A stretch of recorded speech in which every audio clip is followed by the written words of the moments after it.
Vous remarquerez sur ce croquis au pastel que sur ces surfaces qui n'ont pas été retouchées, la texture du papier reste très visible. Nous pouvons améliorer cela en estompant délicatement les traits de pastel avec le Color Shaper. J'ai choisi le modèle souple avec pointe ivoire. J'utilise le côté arrondi du biseau effilé pour étaler et mélanger les couleurs autour de ces formes. Si vous faites cela sans surcharger, vous pourrez enrichir ce coucher de soleil avec de superbes effets atmosphériques. Observez comment je procède. Je réduis progressivement l'intensité lumineuse de ce ciel ici, à gauche de l'image. Je mélange et estompe délicatement les couleurs avec des frottements plus ou moins appuyés de la pointe sur le papier. Et voilà, c'est très joli. Vous remarquerez que le pastel macule les pointes à l'usage. Il vous sera difficile d'enlever la totalité des pigments, mais cela n'a aucune importance. S'il reste des traces colorées sur la pointe après l'avoir essuyée, vous pouvez continuer à travailler en toute sécurité, sans craindre de souiller les autres couleurs. Je trace des ridules sur l'eau, avec le côté effilé du Color Shaper. Je tire des lignes horizontales pour suggérer des vaguelettes, pour donner l'illusion d'une eau en mouvement, des traits qui créent une apparence de houle, et que je lisse soigneusement, comme ceci. Il existe une autre façon de travailler les pastels avec le biseau effilé pour réaliser des traits d'une grande finesse. Je pulvérise un morceau de pastel sur une feuille de papier. Puis, je vais ramasser cette poudre avec le côté effilé du Color Shaper. Je vais la déposer sur le tableau et tracer un fin trait. Le Color Shaper est chargé de poudre de pastel.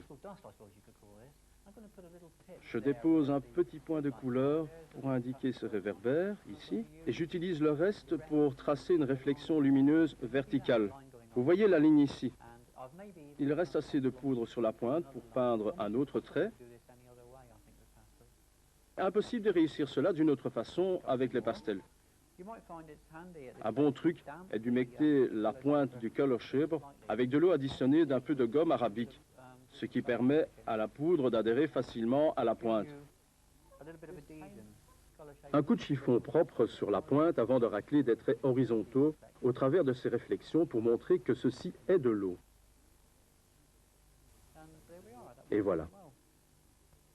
Cela me semble réussi. Nous pouvons aussi mouiller la pointe du Color Shaper avec de l'eau additionnée de médium acrylique. Ce mélange permet d'étirer la couleur, comme ceci, pour peindre des herbages par exemple. Cette combinaison eau-acrylique agglutine le pastel qui peut alors se travailler comme de la peinture.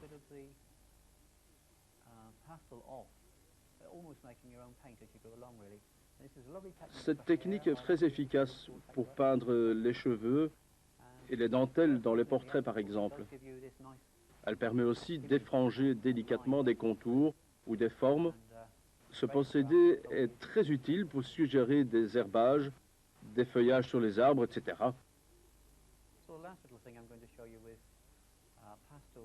Pour terminer, je vais vous montrer comment utiliser le Color Shaper avec le fusain pour réaliser des ombres hachurées.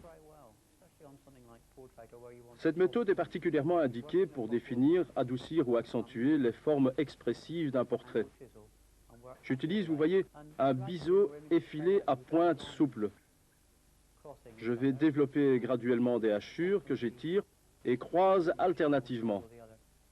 J'estompe progressivement ces bords. C'est la meilleure façon pour réaliser de subtiles gradations ombrées hachurées. Je continue ainsi jusqu'à ce que le fusain soit complètement dispersé.